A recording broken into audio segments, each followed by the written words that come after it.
Hey guys, it's Dean. Welcome to Manflow Yoga. This is our second video from the Movember series for men's mental and emotional well-being. And in this video, I'm going to be talking about a very specific practice, a very simple thing that you can do, something that people have been doing for thousands of years to help improve your overall mental and emotional well-being, something that can help you be more optimistic in general and is also going to help you feel better, have more energy, all of that good stuff. And I'm going to do so within the context of something that has been, that has had a huge impact on all of our lives over the last year and a half or so. And that, of course, is the pandemic. And that's actually one reason why Movember added mental health, mental well-being as their primary focus, because of just how significant this event has had on the mental health of men and women everywhere. So I think this is going to be really helpful for you. I'm going to talk about kind of my own personal experience with this, how I use this specific practice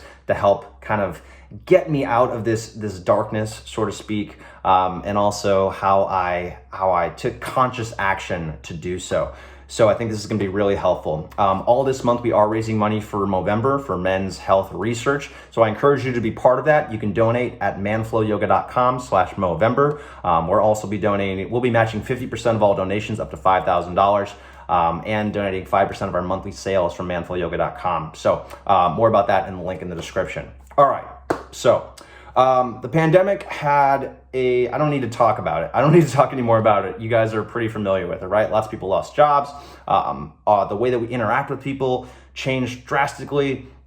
A lot of households had internal arguments as to what they should do to protect themselves. These are all things that happened, and a lot of this happened to me. So I think the first thing I should talk about is how the pandemic lowered our perception of what was possible, right? With us not being able to go outside, go into stores. A lot of us weren't even going outside at first. We didn't know how it was transmitted. And so we stayed inside. My wife actually just, she was pregnant and she just walked around in circles in our backyard for exercise because we weren't sure, if it was safe to go for a walk on the sidewalk. So there was a lot of uncertainty. There was a lot of stress. I know in our household, there was a lot of debate over what was acceptable and what wasn't. So my wife and I had a lot of very intense arguments about, hey, what are we able to do? Are you able to go to the grocery store? Is it safe to go to the grocery store? Should we just have things delivered? Are we going to have friends over? Are we going to go visit family for holidays? All of these things were very intense, very stressful conversations. And this stress seeped over into other areas in my life. And even though, a few months ago, for the most part, most of us are kind of back to, I would say most of us are back to our normal lives. Albeit we are wearing masks now, and not that we weren't wearing masks back then, but we're going about most of what we're doing. We're just wearing masks if we're doing it to stay safe.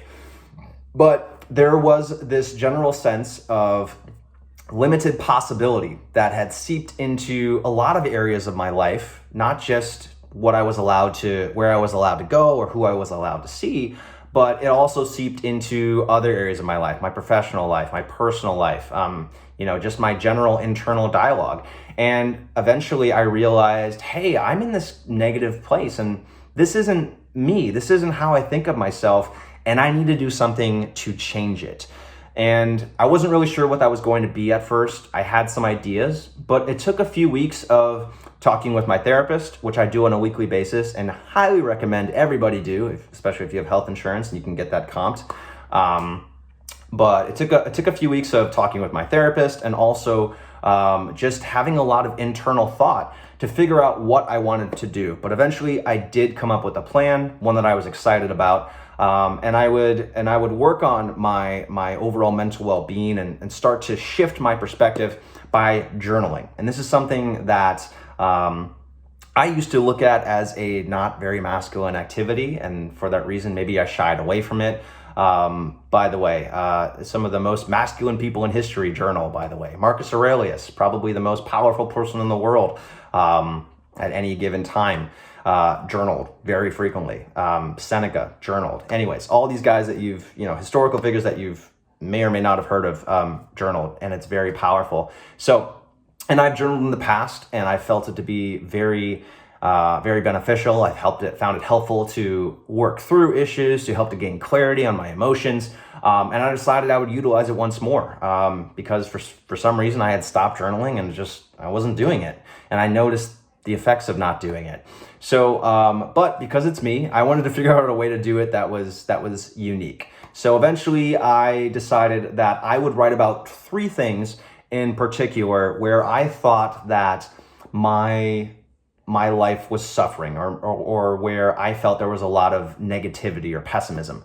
And the first part was expanding possibility. So as I discussed before, the pandemic created this perception that fewer things were possible. So I decided that I would specifically journal about how I had increased my perception of what was possible that day. The second part of the journaling would have to do with gratitude. And gratitude is an extremely powerful practice, something that, that I recommend you do way more than just once per year for Thanksgiving, but something that you do on a very regular basis. And journaling is a really good way to do this.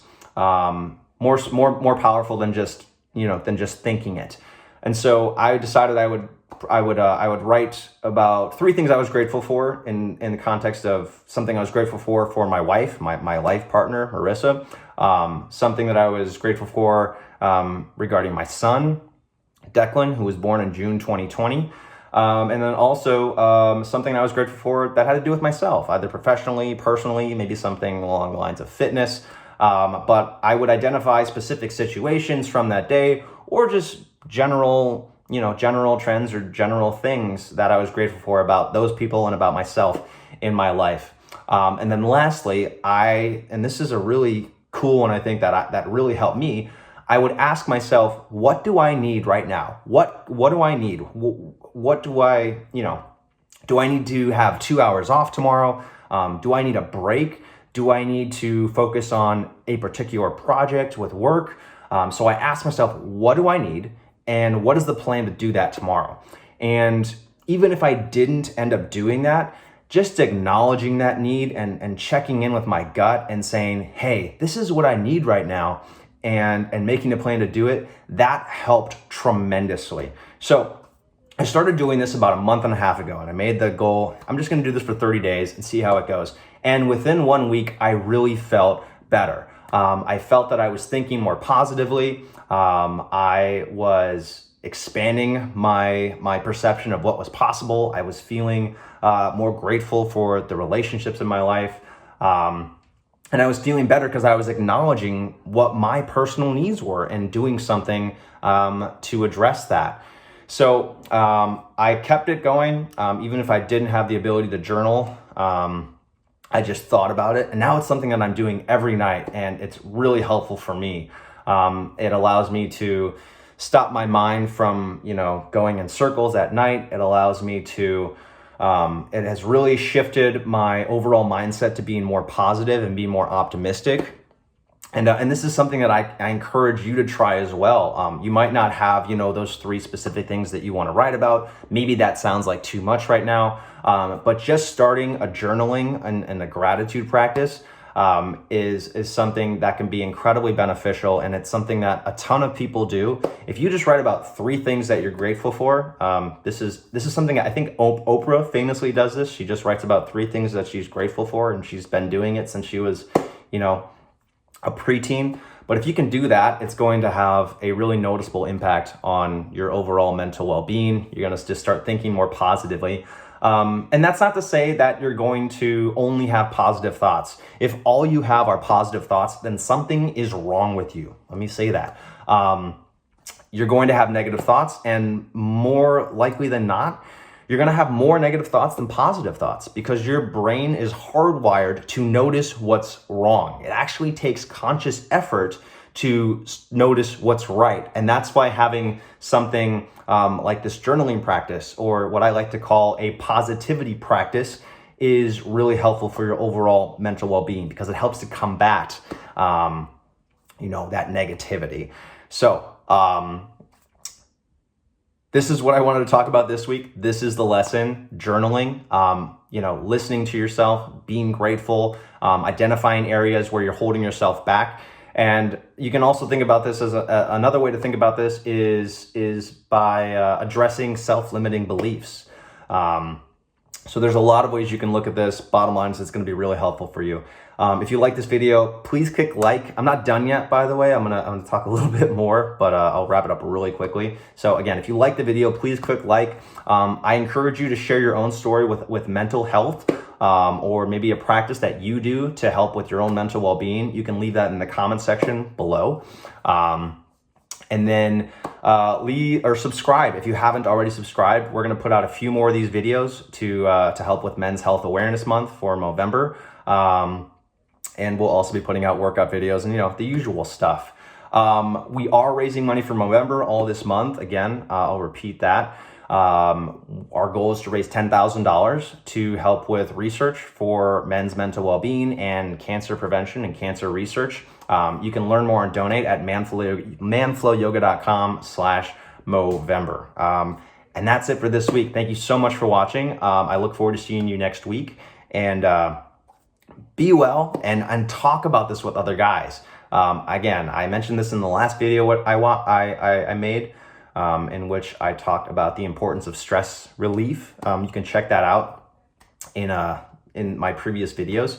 But the more that we can talk about these issues as men and make it more regular conversations, just as regular as talking about sports, or talking about our workouts, or talking about our family, if we can make these conversations about mental health more commonplace, then it's going to help improve the future of men's health. I really do believe that. So try having this conversation with someone, maybe tag them in the comments or share this video with them if you think this is cool.